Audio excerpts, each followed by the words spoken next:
দেখতে দেখতে কিন্তু পুজোটা শেষ হয়ে গেল।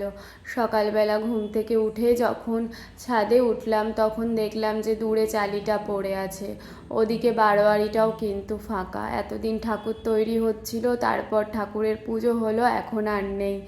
এটাই নিয়ম। অগত্যা সব কিছু ভুলে কাজে লেগে পড়লাম। দেখলাম আমার বাগানের গাছগুলো মোটামুটি ভালোই আছে।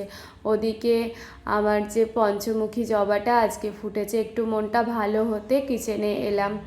চলো আজকে একটু চা বানাবো। বুঝতেই পারছো গলার অবস্থা খুব খারাপ জগদ্ধাত্রী পুজোর পর, তাই আদা, গোলমরিচ, লবঙ্গ, দারচিনি দিয়ে একটা চা বানাচ্ছি। টকবক করে ফোটা জলে মশলাটা দিয়ে একটু পরে চা দিয়ে ঢেকে দেবো।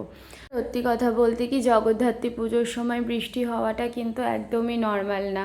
আমি কোনো দিন আমার ছোটোবেলায় দেখিনি, কিন্তু আমরা প্রকৃতির ওপর যে পরিমাণে অত্যাচার করছি তার রোষে তো আমাদের পড়তে হবেই, তাই না? তাই অসময়ে সাইক্লোন এসে অনেক কিছুই পণ্ড করে দিল। একটু মধু অ্যাড করলাম, তাতে গলাটাও আরাম পাবে, সর্দিটাও ঠিক হয়ে যাবে। তোমাদের যদি কোনো ট্রিপস জানা থাকে এরকম গলা ব্যথায়, আমাকে অবশ্যই জানিও। আমি এখন আসি।